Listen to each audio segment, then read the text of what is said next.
Hi guys, so in this video, we are going to revisit the previous lecture series about column. So in the question, given a figure of column with both fixed end, so you have to decide if it is a short or a long column. This preliminary decision is very important because the structural analysis on column depends on whether it is a short or a long one. For short column, you have to refer to a different formula, while for long column, you have to consider for its buckling criteria. Okay, so now all necessary parameters are given in the figure, including its length, width, and depth. Also given is the column's material, which is made of steel, and the value of elastic modulus and yield stress are provided. If you remember from the previous lecture, the value of lambda, which is higher than the CC value, would be the benchmark point for a long column. Okay, lambda represents the slenderness of the column, while the CC represents the slenderness transition point of the column's material. Okay, let us first solve for the slenderness ratio. The upper part of the formula is the effective length of the column, which is equal to KL.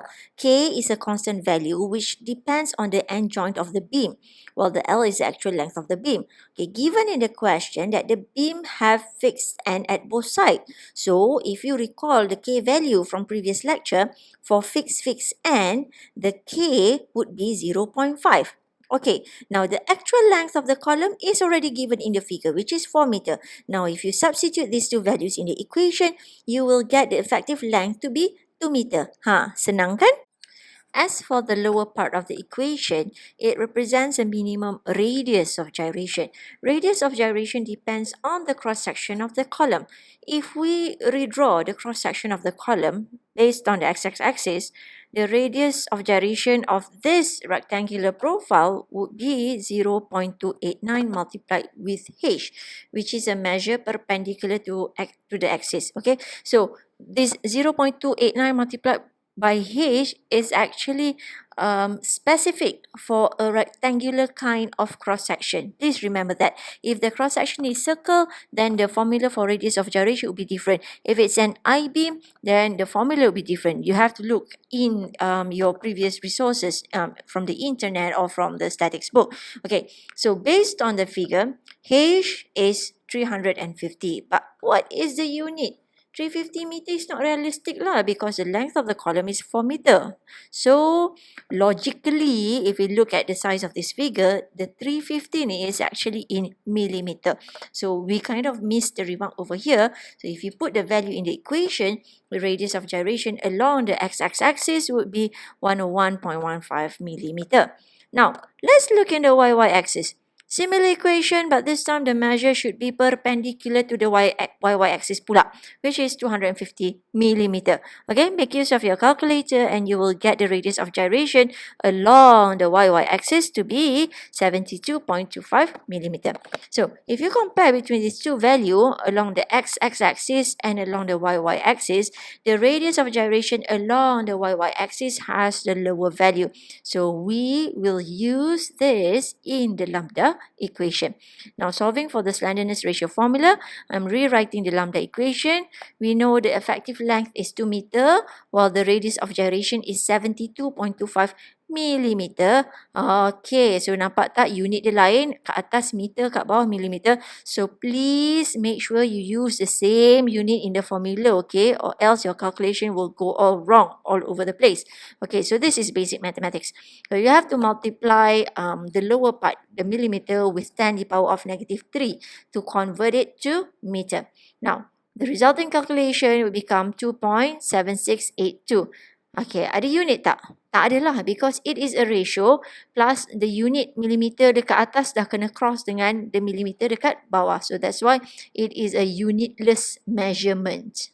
Now, let us solve for the slenderness transition point. The Young's modulus are already given, which is 200 gigapascal, and then we have to convert that to an SI unit. We have to multiply it with 10 to the power of 9 to eliminate the giga part. Also given is the yield stress of 350 megapascal. So we'll multiply it with 10 to the power of 6 to eliminate the mega part. So the remaining part is the pascal lah. So everything is quite straightforward from here onwards. Use your calculator and you will get a value of 106.219 without any unit, a unitless measure, because the Pascal part have been crossed out. Okay, now compare between the lambda and the CC value. Clearly, the lambda is far much lower than the CC value. So it means that the slenderness of the column is less than the slenderness transition point of the material. So this is considered as a short column and it will not undergo the buckling effect. So congratulations for those who have selected the correct answer. Now, when we have identified the criteria or the category of that column, if it is a long column, then we can proceed the analysis using a specific formula. So, in the special case for the long column, we can calculate the critical load or the critical allowable load before the column will buckle using Euler's column equation. So the critical load, P critical, is equivalent to pi squared multiplied with EI over KL squared. So the E is actually the Young's modulus or the modulus of elasticity, whatever you want to call it.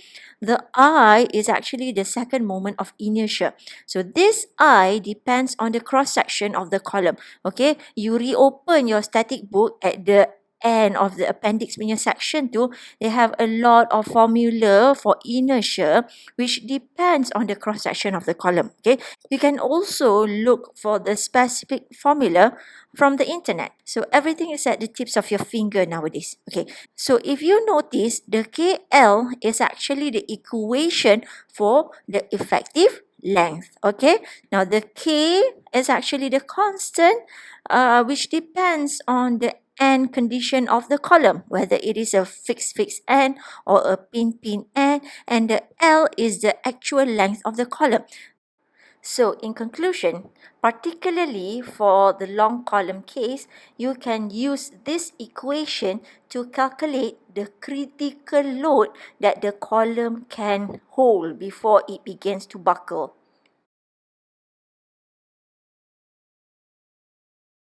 Now let's look at a very simple example. In this example, given that the column has a solid circular cross-section of 31.75 mm in diameter, it has a length of 1.3716 m, that will be the L, and the column is pinned at both ends. So you can imagine that this is a pin end. Okay, you look what is the K value for the pin end. Okay, given that the material is made of AISI 1020 cold drawn steel, that is the type of material, given the yield strength or the yield stress to be 350 megapascal and the elasticity of and the modulus elasticity is 207 gigapascal. So the question asks you what would be the safe column loading. So basically, you need to calculate for the P critical using the formula given earlier. Okay, before we proceed with the calculation, first we have to confirm whether this is a short or a long column. So the first step is always for you to find the slenderness ratio value or the lambda. The lambda can be calculated by dividing the effective length with the radius of gyration, or equivalent to KL over R. Okay, so you know that this is a pin end. Okay, and already given that the actual length of the column is 1.3716 m. So that is our L. For the case of the pin end, please refer back from the previous lecture. The K would be simply 1. Okay, the question now is, what is the radius of gyration? Remember what I said earlier, radius of gyration depends on the cross section of the column. Kalau square, formula dia lain. Kalau circular, formula dia lain. Kalau a hollow tube, formula dia lain. So you can just search for the specific formula from the internet.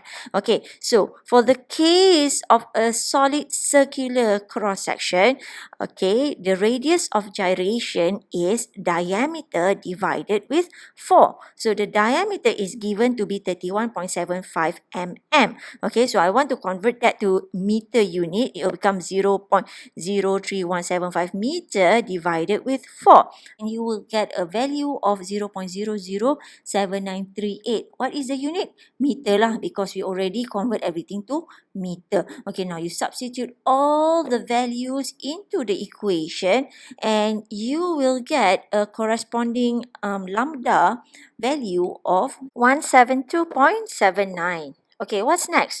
The next step is for you to calculate the slenderness transition ratio of this material, of the steel material. Okay, and then you have to compare the lambda value and the CC value. So basically, you are repeating the steps in the earlier exercise that I gave you.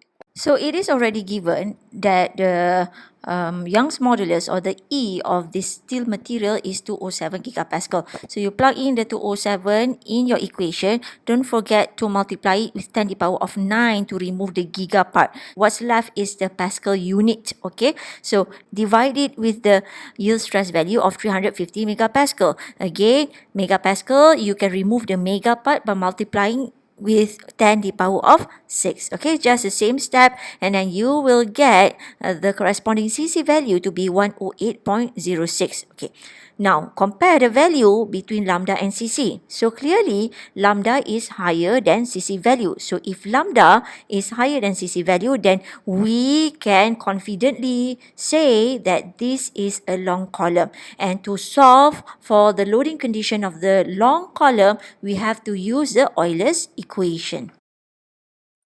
Okay, so for the third step and the most important one is you need to calculate the allowable load using the formula given earlier, which is P critical equivalent to pi squared EI divided with the effective length power of 2.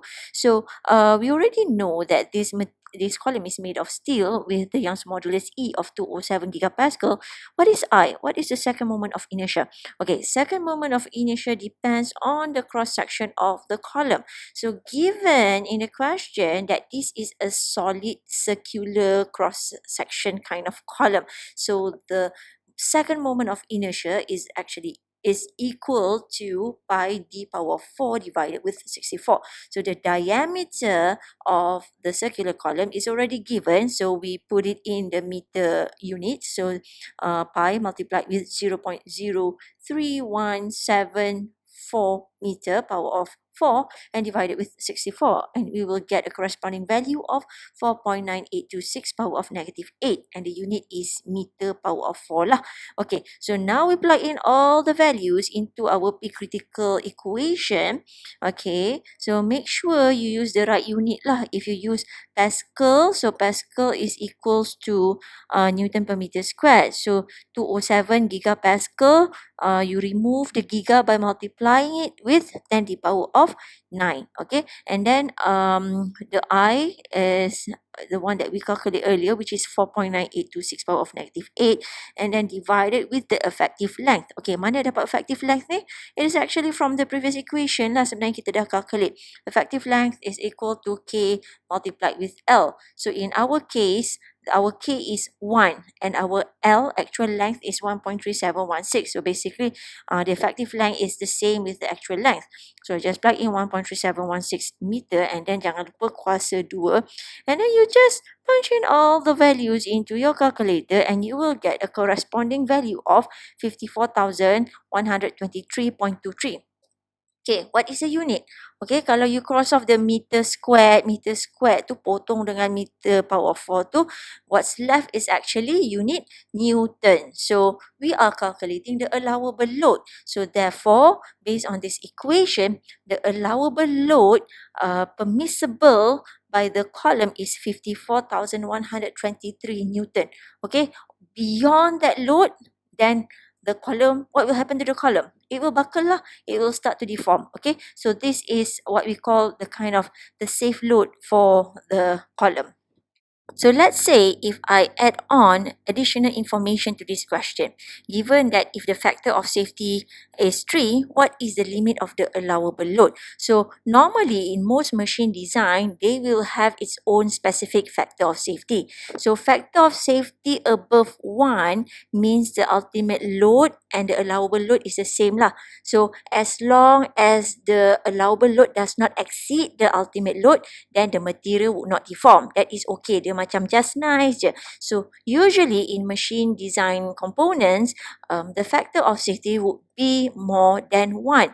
The higher, the better. For very fragile products or products that require extensive concern on the safety, then the factor of safety value will be very high. Okay, so factor of safety can be calculated by dividing the ultimate load with the allowable load. Ultimate load ni macam the yield strength point lah, ataupun the yield point of that particular material. But in this case, in our case, our ultimate load is the one that we have calculated earlier, the critical load that we calculated previously. So now, if we put it in our equation, if you want to calculate what is the allowable load this time, so we rearrange the formula, we rearrange the equation in the factor of safety equation, and we can obtain allowable load by dividing the ultimate load with the factor of safety. So let's take the ultimate load to be 54,123 Newton, the one that we attained earlier, divided with our factor of safety of 3. And you will get the allowable load of 18,041 Newton. What does it mean? It means that kalau factor of safety 3, okay, engineers have to make sure the column can only receive load up to 18,000 Newton sahaja.